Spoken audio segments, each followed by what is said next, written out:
Okay, so you want to own a mansion, 12,000 square feet on 4 acres behind a gate, 6 bedrooms, 9 bathrooms, a kitchen built to the standard of a small restaurant, a pool, a guest house over the garage, and a lawn that runs to a tree line you also own. $6 million. It sits in a pocket of the county where nothing has traded down in 20 years because they are not making any more of it. That's the picture. And the appealing part is that all of it is true. Land in a genuinely good location does hold its value.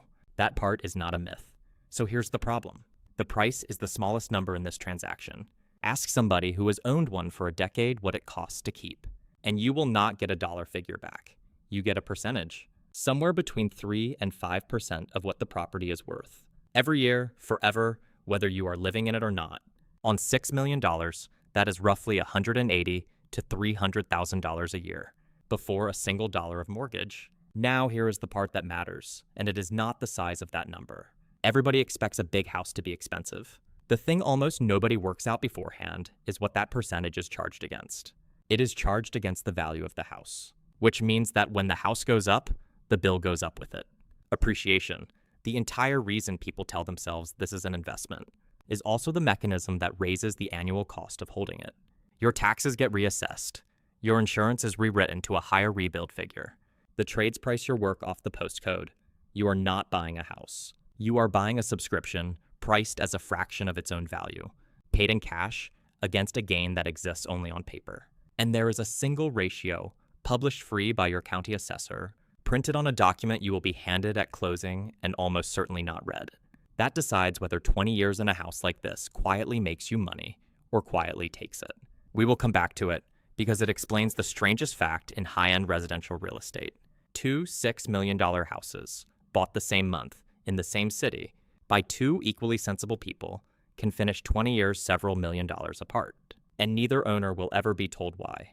Let's start with what you're actually buying, because the word covers several completely different assets. At the near end is the suburban trophy, a very large house on a normal lot in a school district people fight to get into. It is the most liquid version of this by a distance because the buyer pool underneath it is deep.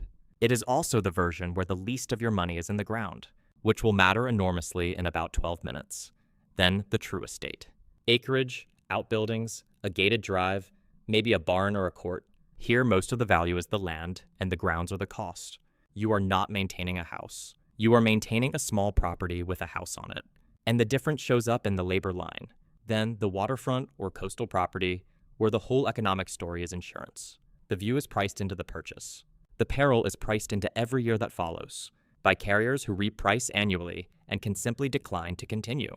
Then the historic or landmarked house, genuine tax credits in some jurisdictions, genuine restrictions in all of them, and a repair cost that is set by a preservation board rather than by you. You do not choose the windows. You are told what the windows are. Then the resort or mountain second home, where the deciding variable is not the market at all. It is your use rate, how many nights a year you are actually in it. Because the carry runs at exactly the same speed on the nights you are not. And then the new build spec mansion, finished to a developer's taste, where you are the buyer who absorbs the first and steepest stretch of depreciation on everything inside it, and where the warranty expires long before the systems do. Each of those answers the same question differently. What share of my money is going into something that decays? Because that decision, made once at the moment you sign, is most of the outcome. Now what it costs to get in, and the purchase price is genuinely the easy part. There is the transfer tax, which in several states steps up specifically above the price point you are shopping at. There is legal and title work that scales with complexity, and a property like this is complex. There is the survey, and on acreage, the survey occasionally finds something. Then the inspection, which on a house this size is not one inspection. It is a structural engineer, a roofer, a mechanical contractor for systems that were installed by 4 different people over 15 years, a pool contractor, a well and septic inspection if you are out of the municipal system, and somebody who understands the generator. That process reliably produces a list, not a list of problems necessarily, a schedule of things that are fine now and will not be fine in 6 years, then furnishing it. This is the line that nobody budgets honestly, because everyone assumes their existing furniture comes with them, and then discovers that a room designed at that scale simply eats it. Filling 12,000 square feet to a standard that matches the house is a six-figure exercise, and frequently a large one.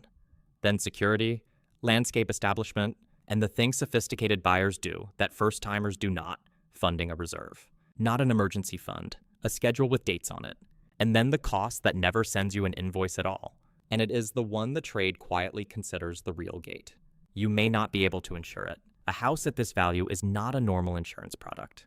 It falls out of the standard market. And here is the mechanism inside that which surprises nearly everybody.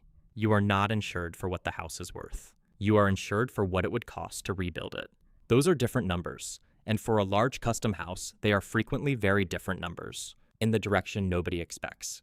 Millwork, stonework, plaster, a slate roof, and hand-finished detail are cheap to buy, secondhand, and extraordinarily expensive to reproduce. So you can own a property that would sell for $6 million and be paying premiums on an $8 million rebuild figure. That is not a mistake in the policy. That is the policy working correctly, and it is why the premium looks disconnected from the price, which points at something bigger. If it costs $8 million to rebuild what sells for $6, then the building itself is not the appreciating part of this. Something else is. Hold that thought, because it is the whole video. First, the slower cost, which lives in the machinery. A house this size is not a scaled-up version of a normal house. It is a small commercial building, multiple heating and cooling zones instead of one system, a commercial-grade water heater or several, a generator, a pool with its own plant, irrigation, possibly an elevator, which brings an inspection regime with it, 200 or 300 feet of roof edge instead of 80. Every one of those has a service life, and here is the ugly part. On a house built or renovated all at once, they age all at once, which means the maintenance cost of a large house does not arrive as a smooth annual figure. It arrives as a decade of very reasonable years followed by an 18-month stretch where the roof, 2 of the 4 systems, the pool equipment, and the exterior paint all come due together. The working number the trade uses is 1 to 2% of replacement cost a year, averaged over the long run. On an $8 million rebuild figure, that is $80,000 to $160,000 a year. And the word doing the work in that sentence is averaged. You will not spend it evenly. You will spend nothing like it for years and then spend 4 years of it in 1. And a seller whose systems are all at year 18 is selling you that schedule. It does not appear on any disclosure because nothing is broken. Nothing is broken is not the same as nothing is due. There is one more operating reality worth naming before the mechanism, because it changes the shape of the cost rather than the size of it. Past a certain size, you stop buying services and start employing people. Below that line, everything is a vendor.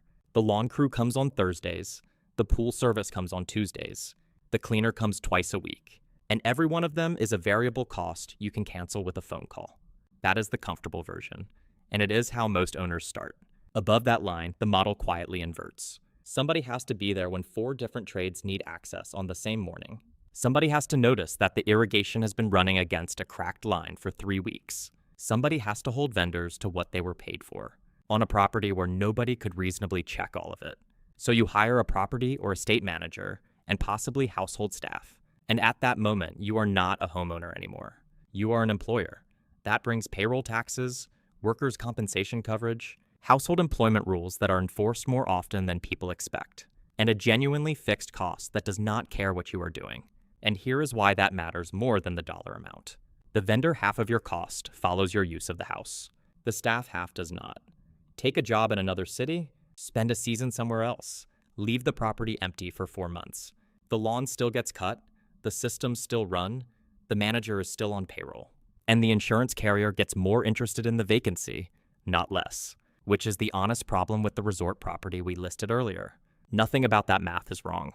It is simply computed at full speed on the nights nobody is there. Now location, and at this level, the usual advice is not merely unhelpful. It is measuring the wrong thing entirely. Everyone talks about the neighborhood. Prestige, views, the street name, all of that is real, and all of it is priced in already. You are paying for it today. The thing that actually decides your outcome is how many people can buy this from you. At $300,000, the buyer pool in a metro is measured in thousands of households a year. At $6 million, in most American cities outside of a handful, it is measured in dozens. And those dozens are not a market in any meaningful sense. They are a small number of individuals with specific taste, who mostly already own something, and who are not in a hurry. which produces a fact that sounds like a technicality and is not. Above a certain price, a property does not have a market value. It has a distribution of possible outcomes, and the sale price is drawn from that distribution on one particular day by one particular person. You cannot look up what your house is worth. You can only find out. So the question is not whether this is a good neighborhood. The question is how deep the layer of buyers is immediately beneath your price, because that layer is the only thing that will catch you when you need to sell. And you rarely get to choose when that is. Which brings us to the mechanism. This is the part that decides everything. A mansion is not one asset. It is two assets stapled together, and they move in opposite directions. There is the land. The land does not wear out. It does not need a roof. It appreciates slowly and unreliably at something in the neighborhood of long-run local growth. And it is the reason anybody ever made money on a house at all. And there is the improvement, the building, which does the exact opposite. It wears, it dates, it requires 1 to 2% of its own replacement cost every year simply to stay where it is. And even when perfectly maintained, it competes against new construction that a buyer, at your price point, can commission from scratch to their own taste on their own land. You paid one price for both halves. And your county assessor already told you the split. It is on the assessment notice. Land value, improvement value. Free, public, and for most buyers, the single most predictive number about the property they are about to spend 20 years in. Watch what it does. Take our $6 million house and imagine two versions of it at exactly the same price. Version A is 75% land, $4.5 million of ground, and a $1,500,000 house on it.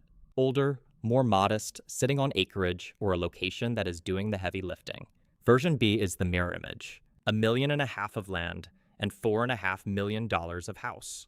A very large, very new, very finished building on a comparatively ordinary parcel. Same price, same neighborhood. Now run 20 years. Version A's land compounds. At 4% a year, $4.5 million becomes roughly $9.5 million. The building on it is small, so it costs comparatively little to maintain. And even after 20 years of wear, it is still worth something close to what it was. Version B's land compounds at exactly the same rate, but there is only $1.5 million of it, so it becomes about $3.25 million. And the $4.5 million of building has spent 20 years being weathered, dated and outspecified by whatever got built in the meantime. Maintained well, it holds a portion. Maintained normally, it holds less. Same purchase price, same market, same 20 years. And the two properties finish millions of dollars apart. And that is before the carrying cost, which does not treat them equally either. Insurance, maintenance, utilities, cleaning and repair all scale with the building, not with the dirt. Version B costs materially more to hold every single year while owning less of the part that grows. So the answer to the riddle from the beginning, the ratio of land value to improvement value, that is the number. It costs nothing to check. It is published before you make an offer, and it separates two identical-looking purchases by more money than most people earn in a decade. Now there is a structural friction underneath all of this that no amount of good judgment removes. The thing that makes your house special is the thing that makes it hard to sell. Every custom decision, the theater, the wine room, the imported stone, the layout built around how one family lived, narrows the pool. It cost you a great deal, and it is worth something only to the fraction of an already tiny group who happen to want that exact thing. Which is why overimprovement is the classic and expensive mistake at this level. Spend $900,000 on a specialized build-out, and the honest recovery on resale is frequently between $250,000 and $500,000 of it. Not because it was done badly, because the next buyer is pricing a house, not reimbursing your taste. There is a related rule the trade repeats constantly, and outsiders find hard to believe. The most expensive house on the street sells at a discount to what it cost. The neighborhood sets a ceiling, and a property that pushes far above its surroundings gets pulled back toward them. So how does this actually go wrong? The first way is fast, and it is almost never about the house. Something changes in the owner's life. A business gets sold or does not. A liquidity event lands somewhere else. A marriage ends. And a property that was a perfectly comfortable holding, while income was steady, becomes, in a matter of months, an asset that has to be converted into cash. Here's what that looks like. It lists at $6 million for. Nothing happens for 100 days, because at this level, nothing happening is the normal state. It cuts to $5.9 million, another 150 days. It cuts again. Somewhere past a year on the market, it sells at $5.1 million, to the second person who ever made an offer. 20% below asking, and the whole way down the carry never stopped. $300,000 of tax, insurance, maintenance, utilities, and grounds spent on a house nobody was living in, while the price fell. The second way is slower, and it is the one that catches careful people. Nothing dramatic happens at all. The carry runs at 4%. The market runs at 3%. Every year, quietly, the position loses a point. There is no bad news, no crisis, and no moment where anyone would think to sell. And the arithmetic still goes the wrong way, for a decade, before anyone notices it was ever a question. So let's do the math plainly. $6 million of property, assessed at something near that, and this is a jurisdiction charging 1 and 2/10%. $72,000 of property tax. Insurance on an $8 million rebuild figure, in a market that has repriced $34,000. Maintenance and capital reserve at 1.25% of replacement, averaged across the good years and the 18-month stretch, $100,000. Utilities on 12,000 conditioned square feet, plus the pool, plus the grounds, $30,000. Grounds and household, landscaping every week in season, a cleaner, a pool service, and somebody who manages the vendors, $60,000. Security monitoring, permits, small recurring service contracts, and the generator, $14,000. That totals $310,000 a year, 5.2% of the value of the house, in cash, before any mortgage at all, in a year where nothing goes wrong. Now change one variable. Not the market, not the neighborhood, not the price. You are still spending $6 million. Buy 5,500 square feet on 9 acres instead of 12,000 square feet on 1. Property tax barely moves. It is priced off total value. But insurance falls to about $19,000 because the rebuild figure is less than half. Maintenance and reserve fall to about $46,000 for the same reason. Utilities fall to $13,000. Household and grounds go to $50,000. The lawn got bigger, but the interior got much smaller, and interior labor is the expensive half. The new total is $214,000. You just took $96,000 a year off the cost of the same $6 million purchase. Over 20 years, before any compounding at all, that is nearly $2 million. And you did it by making a decision on the day you bought, not by negotiating anything. And that is only the smaller half of what you did. You also moved your money from the half that decays into the half that grows. The land share went from 1/4 to something like 3/4. That is the version A and version B arithmetic, and it was worth millions on its own. One decision, made once, worth more than every operating economy you will make. For the rest of the time, you own it. Which brings us to the income side, because there is one, and most owners never touch it. Some large properties earn real money as filming and photography locations, particularly if they are architecturally distinctive and within reach of a production market. Some earn it as event venues, where the constraint is zoning and neighbors rather than demand. A guest house or a carriage apartment can be let long-term, which is dull and reliable, and is frequently worth more than everything else on this list combined. Then the land itself. Acreage and agricultural use qualifies for a dramatically lower assessment in many states. Genuinely working use, not a gesture, and a conservation easement on land you were never going. To develop can convert an unused development right into a deduction. And then the unglamorous one that beats all of them per hour spent, appealing the assessment.